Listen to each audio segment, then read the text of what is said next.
Dave, I'm going to lay out for you a grand political strategy that's been used now for about 75 years. And I want to get your response to it, your opinion of it. Here's the strategy. Conservatives, constitutionalists, people who respect the rule of law, individual rights, private property, for the most part, just want to be left alone as they run their businesses and raise their kids and live life. Yep. Those types of Americans do nothing. They sit back and I shouldn't say do nothing. They do nothing politically. They're busy in their private lives. They're running their business. They're productive. That's right. They're being productive, okay? They're being productive.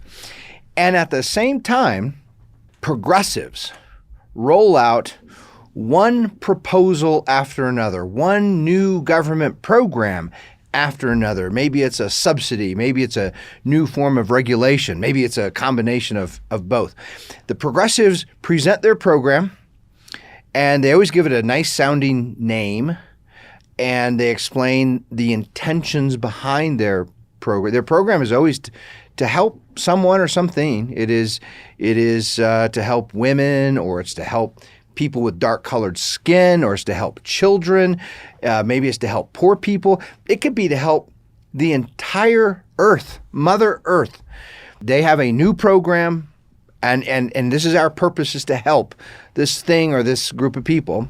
And immediately that puts them on the moral high ground, because they can say, well, clearly we care because we just created this new program.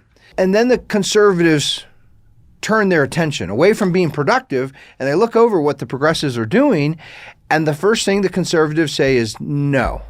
Right. No. And the conservatives will have different reasons, sometimes all legitimate reasons. Maybe they say, no, that's unconstitutional. The Constitution doesn't grant the government any power to do that program. Let's be clear. That's about 99% of the time. That's right. Which is why the progressives just said, well, we don't care about the Constitution. Well, and the truth is, it's also the reason why many conservative think tanks have these extensive departments of policy wonks, because they realize the constitutional critique is not sufficient. They'll make it. Conservatives will say that is unconstitutional. And by the way, if you actually look at the merits of the policy or the program, here are all the reasons it's going to fail. Here's why it's going to cost way more than you say it's going to cost. Here's why it's not going to achieve the results you promise. Here's why it's going to cause new problems that you're not even anticipating. But no matter what their reason is, the conservatives are always in a position of saying no. Right. After the progressives has said, here's our program, which is proof that we care. And that basic strategy, that political strategy, that has been going on since the New Deal, since the 1930s. It's 2020. This is 80 years, 8 decades that this has been going on. 90 years. I can't do my math very well this morning. Almost a century. And so my question, what I want you to respond to is that a winning strategy for freedom? Should we who are constitutionalists, should the members of the Vino and Veritas Society, is that the way that the big grand winning strategy we should adopt? What's the line that progressives love to use, and even conservatives have gotten on board with in a lot of topics? Believe the science, right? What does the science say? The science is the evidence. What does the evidence of the last 100 years say? We're failing. We're losing. It's not a winning effort. There's just no way to justify that we could possibly look at the last 100 years. Yep.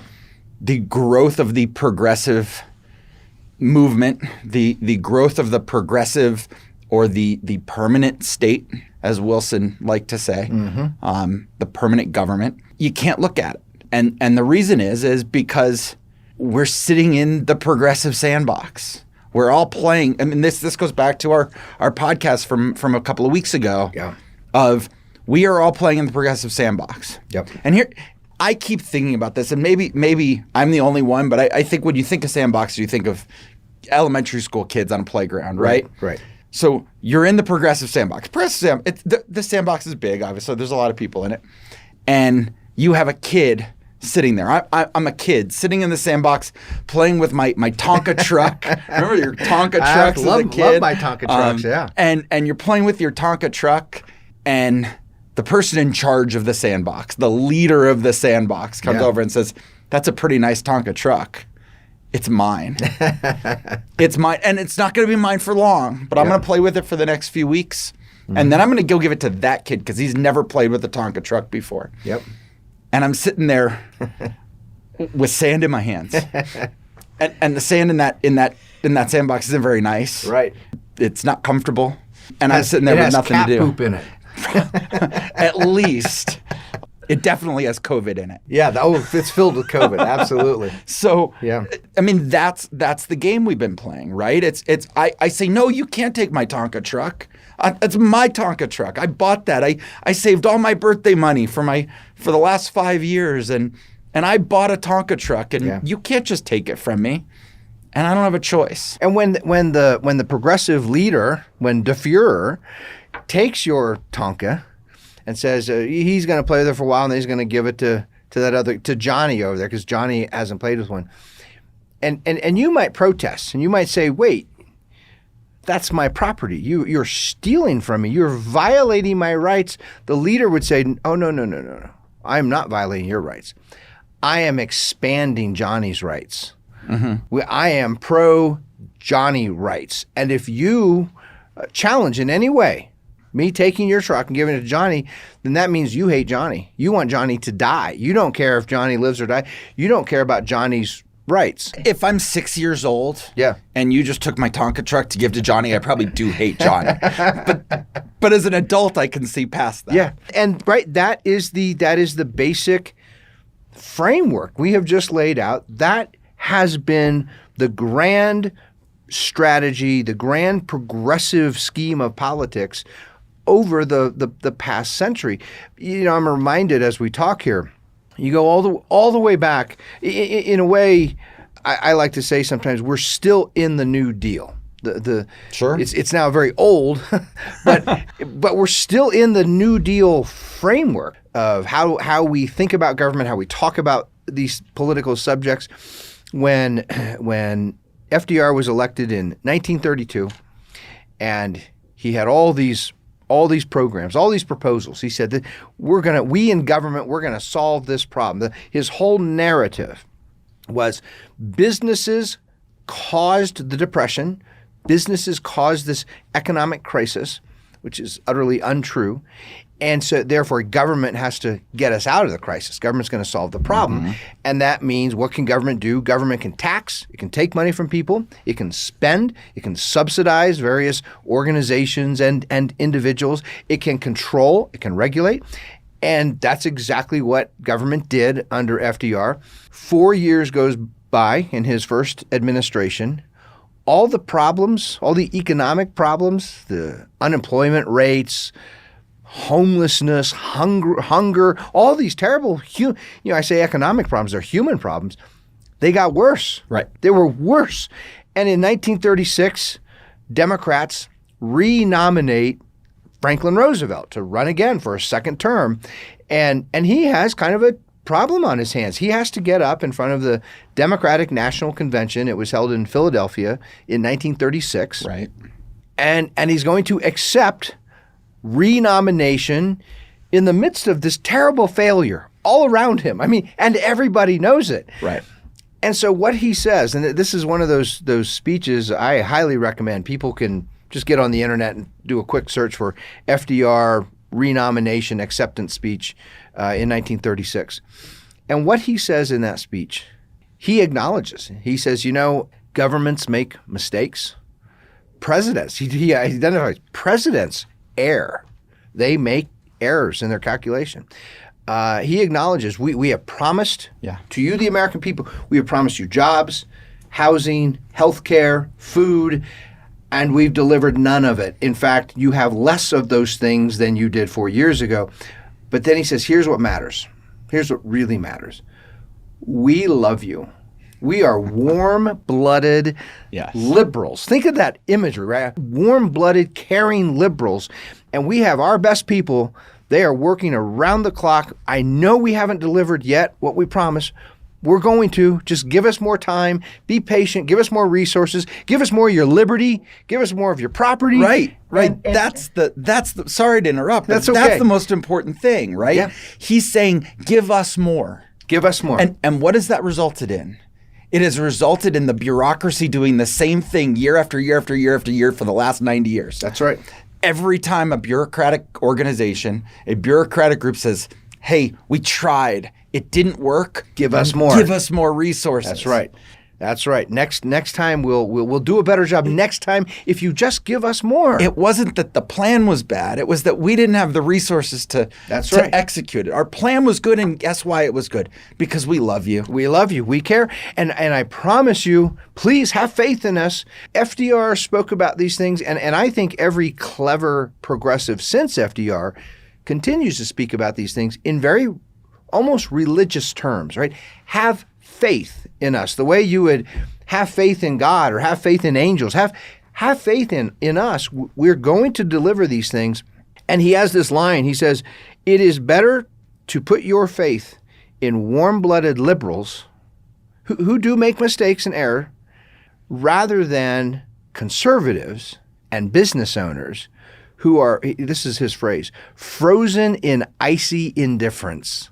They are indifferent to whether you live or die. They don't care if you're hungry or sick. They don't care. All they care about is making their profit. Mm-hmm. And there is this stark moral contrast. Mm-hmm. One group cares and is trying and acknowledging we might make mistakes and we're sorry for that, not intentional, versus this other group, they don't care if you die. They don't care anything about you. And that has set out the basic framework of our politics now for a century. Progressives promoting all kinds of boondoggles, programs that not only can they not work, they create more problems than they actually solve. Right. Yet they take the moral high ground, and millions of Americans see them as occupying the moral high ground because they've proposed this program. And what do critics, skeptics, anyone who doesn't believe the line presented by progressives, they're described, they're portrayed as indifferent, cruel, selfish, uncaring type of people. You know, in 2015, end of the Obama administration, this was really early in the Trump days. We weren't even really talking about Trump yet. Mm-hmm. I had a falling out with a friend over this exact conversation. Somebody I'd worked with for 10 years, maybe a little more.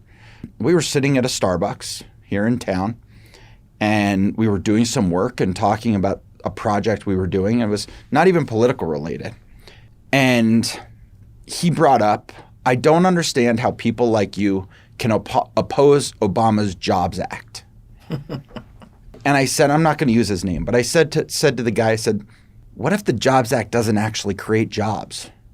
What if it's costing people their jobs? Yeah. And what if it's creating more low-paying jobs and eliminating more quality jobs? It's making it less likely for citizens to be able to create something of value and earn a nice living, and instead it's forcing more people into minimum wage, low-paying jobs that don't really use their skills. And of course, it's creating lots of jobs within government because there's a whole new bureaucracy who needs to run the program, right? Yeah. And I said, what if it's just that? And he says, but it's called the Jobs Act. That was his whole response. There was no, well, is that the case? There was no conversation. It's called the Jobs Act. And then he says to me, and this was the last time I talked to him. He says, if you really can't get behind the Jobs Act, you must be racist. There you go. You must hate black people. Right. Because this Jobs Act is created to create jobs for black people. Yep. And we haven't spoken since. And I think that's part of, so your friend, he's clearly in the progressive sandbox. And he assumes everybody should be in the progressive sandbox. And basically, when I hear you use that metaphor, what I envision is to be in the progressive sandbox means everyone agrees, even conservatives, everybody agrees on something like we should have Social Security Of course we should. That's a good thing. The difference within the progressive sandbox, the difference between progressives and conservatives is conservatives say, well, maybe we shouldn't start paying out the benefits at 62. Maybe we should do some policy studies and let's hire some wonks and calculate the numbers. And what if we started Social Security payments at 64 or 65 or what if we change the amount of benefit? In other words, there's universal agreement that government should be taking money from people against their will, and then they're gonna formulate some kind of payback plan. The only question is, at what point do payments start? How much will the payments be? The internal the technicalities of the program. Or another way to be in the progressive sandbox, everyone in the sandbox agrees, well, of course we got to regulate businesses, because if we don't, the businesses are going to hurt you and scam you and cheat you, and you're too stupid to figure out which doctor to go to and which restaurant to eat at and which store to buy your house. You're too stupid to know that. We got to regulate all these things. And then the debates, the discussion between progressives and conservatives is, well, maybe we should have a fewer regulations here, or maybe we tweak that regulation there. And those are the kinds of discussions that go on within the progressive sandbox. And you have said something quite striking, quite radical. You have actually suggested we get out of that sandbox. We stop playing in that sandbox. Talk more about that. What do you mean by that? I want conservatives. I want constitutional, freedom-loving Americans. Forget the name conservative, liberal, libertarian, progressive, all of those things for now. I want people to stop sitting here thinking, well, I'm a conservative, and I know I'm a conservative, so even though I'm playing in the progressive sandbox, as long as I represent myself as a conservative, I can feel I know I'm a patriot, right? That seems to be the attitude today. And that attitude has led us to a whole lot of candidates getting elected that they can't even go and stand up for good principle, right? Because they still have to play in that progressive sandbox. So my proposal, and truth be told, probably a lot of those candidates actually are progressives. They call themselves conservatives, but the truth is they want to be in the progressive sandbox. They agree with the premises of the progressive sandbox. They want to tweak and reform some things. I would guess it's 50-50. I think there are a lot of really thoughtful candidates and even some who have gotten elected, right? Who have said what they've needed to say to get elected. Their district is primarily some form of progressivism, where it could be center-right progressivism, but it's still progressivism. It's still, we need some kind of central planning. The idea of a constitutional self-government is too scary, or I don't understand it, or I don't know how to leverage that to actually benefit myself and my family and my community. I need some kind of control, right? Yeah. We hear that all the time. But I think there's a lot of people out there, a lot of candidates who either run, some of them are our friends who have lost elections, who we know where their education is, we know where their heart is.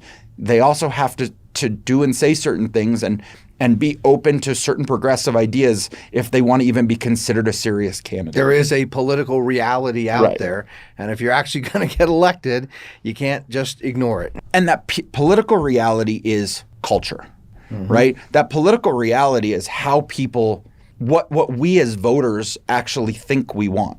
And a lot of us like to say we're conservative, we're this, we're that, but are we? And are we presenting that in a way? You know, I'm gonna disrupt our beautiful setup here, and pull out this book, which all of our guardians should have a copy of. Crisis of Our House Divided, and Poor Richards. This is a reason to become a guardian, right? And everyone else, it's easily accessible through Amazon.com. It's just a few dollars. Crisis of Our House Divided, and written by yours truly. And what I do in this book, it's meant to be, the subtitle is A Guide to Talking Politics Without the Noise. I wrote it under no delusion that all Americans are going to come together in some big kumbaya. Right. I wanted to help Americans at least understand each other. And that was sort of the big goal. I think with understanding, there's less hostility, there's less anger. You sort of get where someone's coming from. And so the rhetorical device I use in here is I create two fictional regimes, although they're not really very fictional, but I give them fictional names. And they're very telling names. So one regime is called New Dealand, right, and the other regime is called Freeland. And I walk through ways of life in New Dealand versus Freeland, how people think. I don't mention one of the things, I was very purposeful in writing this book. I don't use any names of any like actual politicians. I never mention Trump, Obama, FDR, right? Because those are all polarizing. So it's just in a very abstract way. Here's what life looks like in New Dealand, and here's what life looks like in Freeland. And I give each of those groups of citizens opportunities to offer critiques of the other, right? What they think about the other way of life. Accountability, trust, yes, things like that. And when you really boil it down, I think this is the core. Writing this book helped me to see this. It made it more revealing. And I think in a way it is the fundamental difference between being a progressive and versus not. New Dealand begins the very first moving thing that New Dealand citizens experience is fear. Fear. They're scared. They want security. They realize that there are risks around, there are threats around, and they want security. So they are looking for people who say, I'll keep you safe. Yep. I'll keep you not just physically safe, but I'll make sure that businesses don't poison your food, right? I'll make sure that you're safe in every way. That leads them down this path of regulatory control, this fear. A free society begins with opportunity. That is the first thing for free people. That's the most important moving sensation within them. They're looking around for opportunity. And freedom, being free, opens the path towards all kinds of opportunities. Now, what's interesting when you really think this through, people in New Dealand, they want some opportunities, but their fear means regulatory control is more important. Minimal risk. Minimal risk. So they'll say, yeah, opportunity's good, but boy, make sure that it's really hemmed in and boxed in and surrounded by regulatory control. Free people living in Freeland, they too, I mean, they have fears. They don't want to be hurt. They don't want to be ripped off. They don't want to ingest something that makes them sick or kills them. But no, they have a courage about them. They have a courageous way of looking at the world, and their desire for opportunity is more important. It's bigger than their fear. And when you really think through that kind of psychological profile, it explains a lot about what it's like to be in the progressive sandbox versus what it's like to be in the sandbox of freedom. When you think about that spirit of the early pioneers who, we're in Colorado. This place was settled by pioneers who used to live in the East, and they got on little carriages with a horse. My family. Yeah, and you're right, and headed out into a kind of unknown wilderness. That is the key word, right? There is a comfort in what's known, and there's a fear of the unknown. Yes. And those are the two sandboxes, yes, right? We're living in the progressive sandbox, and we've lived in the progressive sandbox for the last 90 plus years. Yes. Since FDR, we have been living in the progressive sandbox, and everybody's participating in the progressive sandbox. And there's a handful of people over here just kind of like, I don't want to be here. I don't want to be part of this sandbox. Right. I'm going to go do my own thing. I'm not going to engage with anybody in the sandbox. But there's this other sandbox sitting empty over here, right? It's well, you and I are in it. Well, our members are in it. I don't know that we're there yet. I don't know that we're in it yet. It's this other sandbox that we're sitting here saying, we know it's there. We know what it looks like. We've studied it. We've looked at it. We've explored the grains of sand. We know the sand in that sandbox is nicer. You can build better sandcastles in that sandbox than you can in the one we're currently in. But we're still sitting in the progressive sandbox. The only difference is we're saying to people, hey, hey, come check this one out with us. And there's no Fuhrer in the other sandbox who's gonna come take your Tonka. And you don't need us to go over there first. Right. Right? You don't need us to go over there and lead you and tell you what the rules are of the sandbox and everything else. You don't need us to give you permission. Right. We're just trying to tell you there's this beautiful sandbox over here. Yeah. You should go check it out. It's pretty cool. And your life can be better in that sandbox than it is in this sandbox. And as I look around the world today, as I talk to people, I don't care where they are politically. I don't care if you are an anarchist, if you're a member of Antifa, if you're a progressive, if you're classical liberal, a modern liberal, a conservative, a constitutionalist, green, on and on and on. I don't think there's anybody who's happy with the current sandbox. I don't think there's anybody out there who's sitting there and saying, man, this sandbox is amazing. Yeah. It is so great. My life, I am so happy right now. Instead, we live in a world of increased violence, domestic violence, child abuse, suicide, teen suicide, drug use. Neglect of old people. Right. We are seeing just all of these issues and nobody's getting along. And we're all fighting because nobody respects each other's space. Nobody respects each other's property. Nobody respects each other's rights to their ideas and their life and their own decisions. Yeah. And they're all saying every decision you make is going to ruin my life, and therefore I want somebody to control you. And that person says, fine, if you're going to control me, I'm going to control you. And we're going to keep electing people. Meanwhile, this beautiful sandbox is sitting over here pretty empty. The sandbox of freedom. And I keep saying all of these political groups because the progressive sandbox isn't just a bunch of progressives.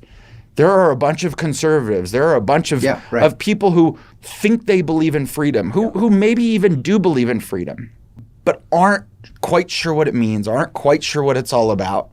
And taking that leap, stepping out of the sandbox, walking through some unknown grass to get to that other sandbox, it's a scary proposition. It's a risk of exploring the unknown to a lot of them. And it speaks to that primordial emotion of fear that really drives progressivism and moves progressives. Why do they want progressive central planning? Because they're scared. And I say that meaning in a fundamental sense. That's what they are before they're anything else. They're scared, and they want someone who say, we'll take care of you and we'll protect you. And when you look through most of human history, the truth is that's probably the way most people have lived. It's why many people, I mean many, large numbers, millions, billions of people, over long periods of time, tolerated horrible treatment, horrible tyrannies because they were scared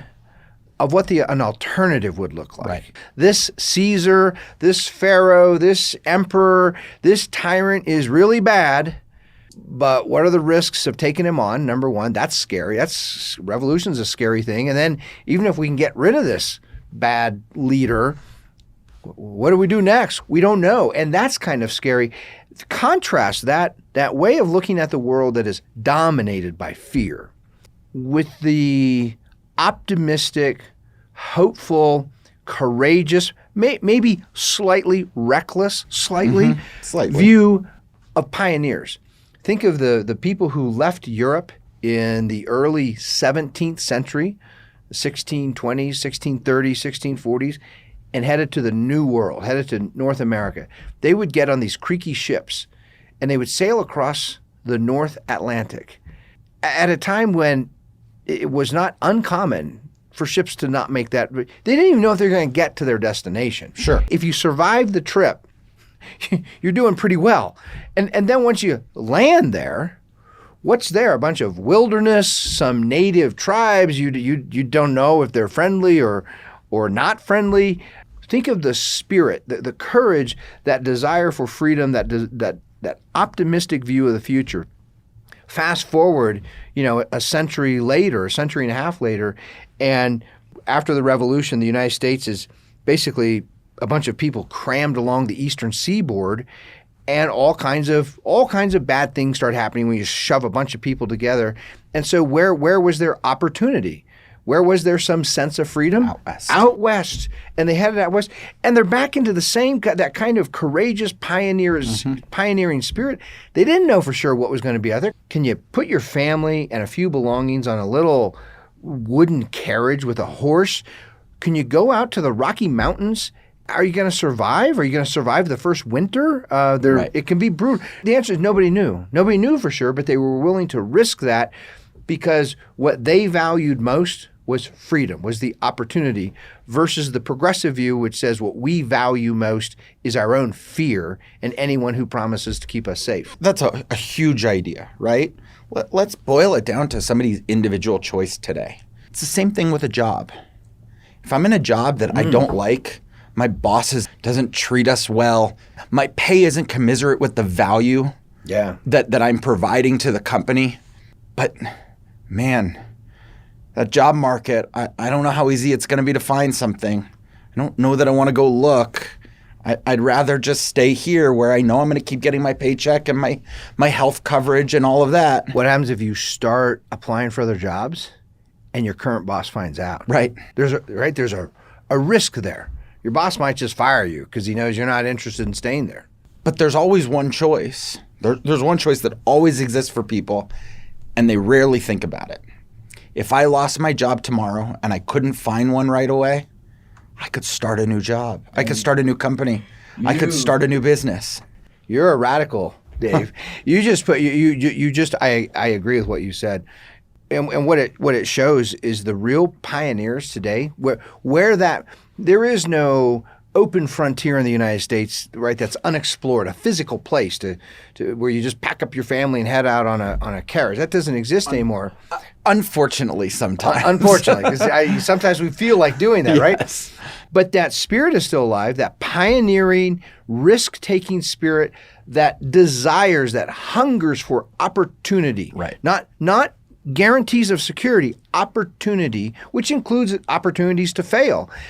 And where you find that spirit are among entrepreneurs. Right. That is the basis of the foundation today in our modern world of that kind of pioneering, freedom-loving, opportunity-seeking spirit. If the United States is going to become a bastion of freedom, a beacon of freedom for the world to see, which really is our goal at the Vino Veritas Society. Be the light. It's going to be cultivating the spirit that exists right now of entrepreneurs and spreading it, kind of like what they don't want to happen with COVID, spreading that spirit around to fellow citizens. So let's take that idea, and then I want to move back to the Sandbox with that same idea. Not everybody is entrepreneurial. Yes. Entrepreneurs need two types of people. They need the entrepreneurs themselves, who are going to be the ones who are going to sit down day one, not getting paid, going to build something that doesn't exist. We have no idea what this is going to look like in 2 weeks, 2 months, 2 years. We have some idea what we want it to look like, but we're going to react appropriately, and we're going to take on whatever the unknown territory looks like. And all the risk, right? Accept all that risk. If someone said, "Well, Mr. Entrepreneur, how are you going to make your house payment 6 months from now?" The honest entrepreneur says, "I'm not sure. I'm betting everything on this. Yes. I'm gonna pour my life and energy and attention into this to make it work so that I can make my house payment." And then they need one other type of person. And that one other type of person is the person who says, I'm not an entrepreneur. I'm not the person who says, I have an idea and I'm willing to go all in and go create it. But I'm a bit of a risk taker. And I like the unknown a little bit. And I'm willing to come work with you. And I'm willing to take a lower salary for future benefits. I'm willing to make some sacrifices and walk into the unknown with you. And the entrepreneur needs those people too. Yep. So those are the two types of people. And then you have everybody else who says, you know what? I'd love to see you guys work out. I believe in what you're doing. And when you do, and when you can pay me $180,000 a year, Right. give me a call. Right. Right? They're not the entrepreneurs. They're not the risk takers who are willing to walk off into the unknown. Yep. That same thing needs to happen with the Freeland Sandbox, right? We don't need everybody. And I want our members to really, and all of our listeners to really hear this and think about this. And I'm going to slow down. Let's get this clear. We have a horrible, horrible habit within the freedom movement of thinking we have to change the left's minds day one. That our change has to be Everybody. Everybody has to immediately come over to the free sandbox. And right now, all we need to focus on are getting more people who think they believe in freedom but don't quite know what that means, who don't quite know what virtuous citizens are, what the foundations of the Declaration of Independence are, why the Constitution was so unique and special. But people who are attracted to those things, they want to know more. They want to know more. Or if they were just exposed to it, maybe they don't even know they want to know more. Right. But they're there. And let's bring them into the Freeland Sandbox. Basically, first. anyone who's not openly hostile to the American idea, to American institutions, to the institutions of freedom. And then here's what happens. You have these people in that Freeland Sandbox. Now you still have the progressives in the progressive sandbox, right? These people, I still want central planning. I still want all of that. You've got these people over here saying, hey, we just want to live our lives, be good people, virtuous citizens, do good things, be productive, help my neighbor when I choose to, all of those things that we've been talking about through these podcasts and toolboxes. And let these people start, at least for now, electing those candidates who actually do want that opportunity, right? You have so many people in areas that you could overwhelmingly elect people who want to go to Congress and say, these bureaucratic agencies are completely unconstitutional. I'm going to get rid of them. But they're citizens yet. Their citizens haven't even figured out that could happen and be okay. Right. You're going to be okay without this regulatory body or this group. You're going to survive it, and it's going to be better for you in the end. And if we can go through that process and just start getting some people over there. And then they have a voice, right? They have a voice on a bigger national platform. And that's when the conversation can start happening. That's when this book, the crisis book, starts to become valuable, because now you've got people on behalf of Freeland critiquing New Dealand. And you can have people in New Dealand start critiquing Freeland, but saying, I have look, no doubt they will. We have to have a conversation. Right now, we're all in that progressive sandbox. We're all in New Dealand right now. And if we're all in New Dealand, we play by their rules. And we're back to debating what age should Social Security start, right? As if that's the solution, as if that's freedom, right? Right. Rather than having serious conversations about maybe getting rid of it and people invest what they want to invest for the future. Social Security, there hasn't been ever, there has not been one progressive institution that has ever resulted in a better life. That's right. For the people it was intended to help. And meanwhile, TV screens, TVs, they're wonderful. It's pretty amazing. When you think of I can remember as I was a kid in the 1970s, I can remember as a kid in my parents' house, first of all, a TV was a gigantic thing because it had this big wooden case thing around it, right? It was a piece of furniture. And most of it was not the screen. The screen was really small in the middle, right? And when you actually compare apples to apples, you actually control for a constant dollar amount. And then you measure how much the TVs cost back then versus now. TVs have gone down in real price significantly, and at the same time, the quality has skyrocketed. I mean, you can go to Best Buy today, and for a couple $100, you can get an awesome HD or better quality TV, right? It's Thanksgiving week. Friday is Black Friday. Black Friday, you're going to be able to go in and get massive, giant TVs for a couple $100. And if someone in the New Dealand sandbox said, well, what government programs made that possible? I mean, there had to be some programs there to make TVs more affordable and just like we call our Healthcare Act, right? There's an Affordable Healthcare Act. Surely there must have been an Affordable TV Act, right? And the response, the truth, the answer is shocking to many people in that sandbox. No. They're better precisely because there was no Affordable TV Act. There was no act. There was no program. There was no plan. What there are a bunch of free people out there competing with each other. And one business comes up with a different technology that provides a better quality screen, and someone else says, hey, we can take that technology and offer a better TV for a lower price. And that competition among free people competing, that's how we get really great things. You know what else it's done? And people like to just look at the direct correlation, right? Better picture, bigger screen, lower cost. Yep. It's also becoming more environmental friendly.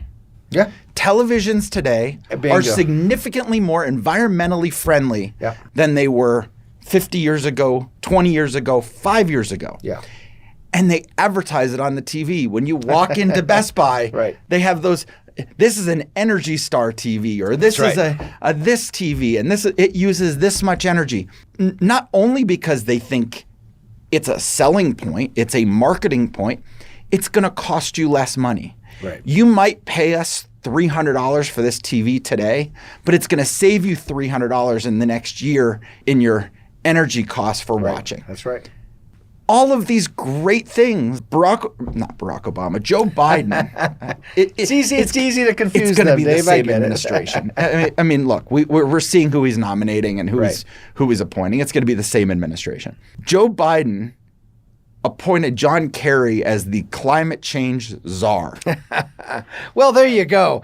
We're all good. All the scared people in New Zealand, rest assured the Earth will be fine because John Kerry is in charge of Earth. I just hope Iran uses that next $150 billion that he gives them to do something productive for the environment and not build more missiles. Right. I mean, you talk about things that destroy the environment. Right. Bombs. Bombs are really bad. So he appoints a climate change czar. Kerry's going to make a lot of money. Yep. He's going to do a lot of deals with a lot of other countries. He's going to get us back into the Paris Climate Accords. It's going to cost some people jobs over here. It's going to eliminate certain And by the way, just as a side note, don't be surprised if you see him create a new charitable organization where people interested in getting American subsidies for environmental businesses can donate to his charity. The Kerry Clinton Foundation. Right. Well, it should be the Kerry Global Initiative, right? Because it was the Clinton Global Initiative. Right. Yeah. Somehow I think she'll be back involved in that some form or fashion. Anyway, at the same time, while we are putting government people in charge of this, we are creating more bureaucracies. I listened to a whole conversation this morning about how John Kerry and the new Secretary of State, who's going to handle China? Because China's the big polluter, right? Yeah, They're the ones who are the problem, and they have no responsibility under the Paris Climate Accords. Yep. So who's going to go deal with China? Is it going to be the Secretary of State? Is it going to be the John Kerry, the climate czar? The climate czar. And meanwhile, Japan, Korea, Taiwan, these countries who are manufacturing these televisions, there's no rules. There's no energy initiative. And yet they keep making more energy efficient televisions. That's what happens in this sandbox. Yeah. That's what happens in the Freeland sandbox. They say people want to spend less on energy. Yep. So we should make a TV that's more energy efficient.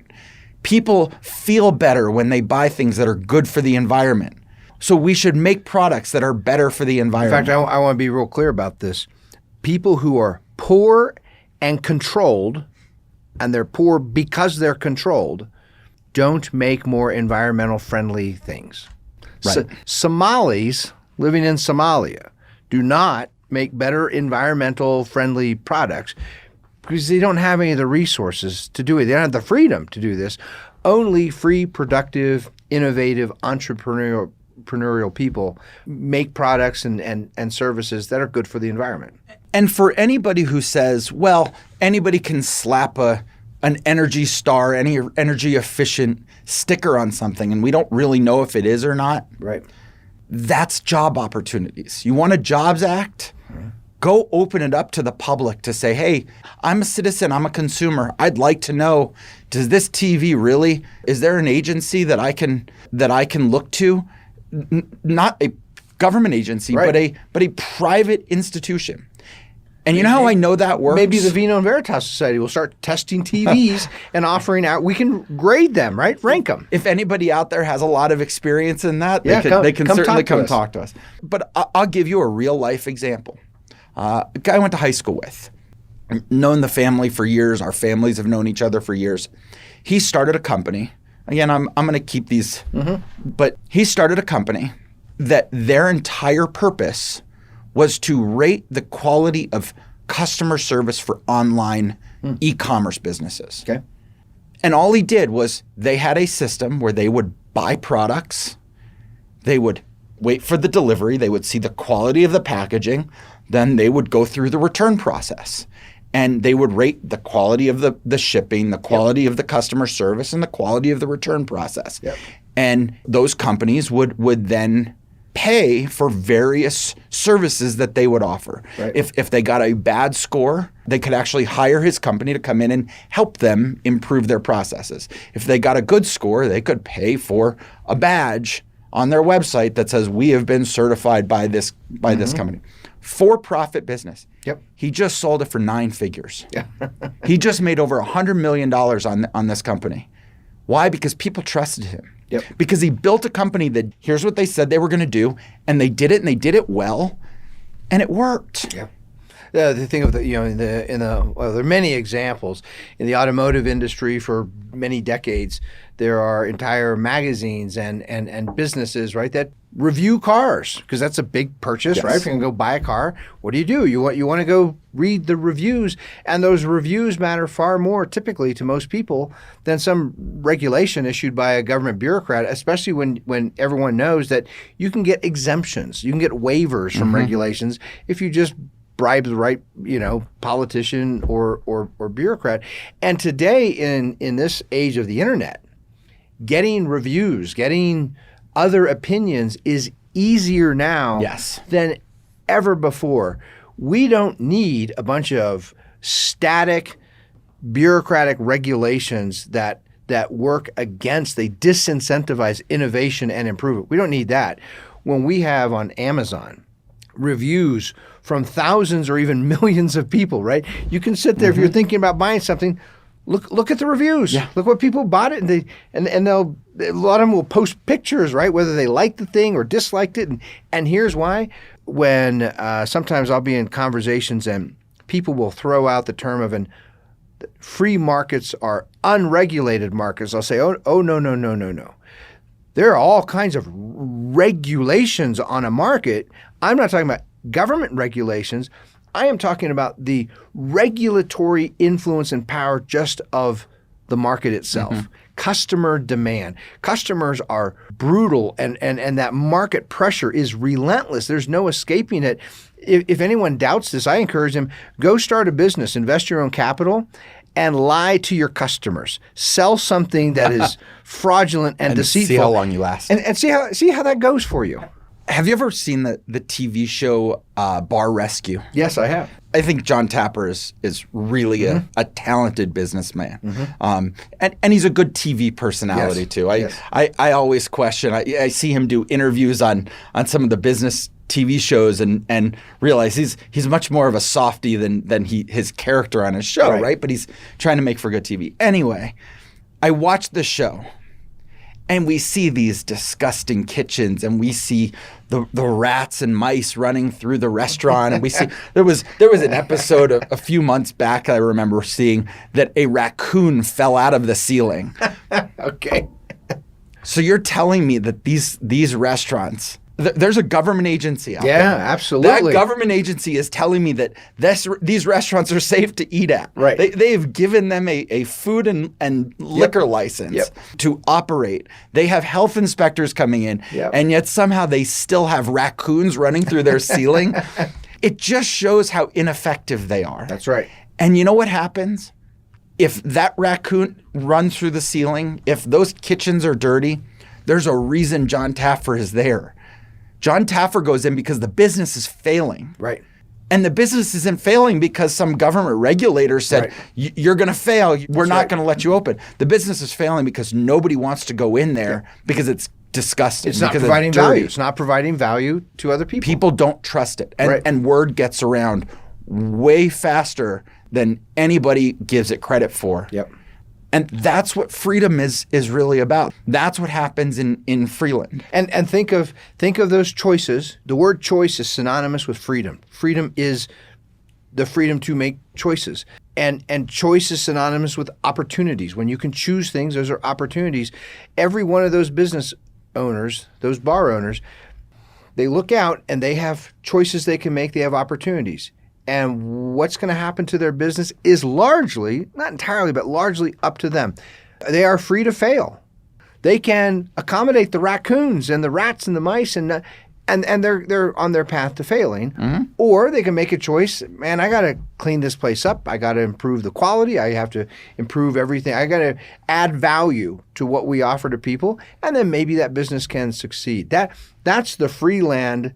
That's the freedom way of looking at the world, looking for opportunities to improve myself, to add value, to offer value for other people, versus that progressive view, that New Dealand view in the progressive sandbox of I'm scared, and anyone who says that they're going to protect me and keep me safe, that's who I'm going to follow. That's who I'm going to vote for. So we don't do this often in the podcast, but I'd like to end today with an actual call to action. Okay. I'd like to actually speak to our members and give them a mission. Okay.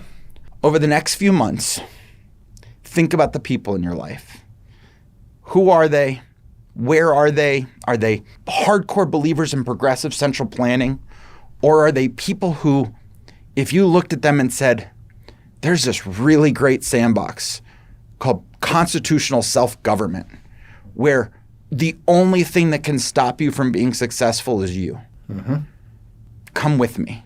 I want to go over to that sandbox. Come join me in that sandbox.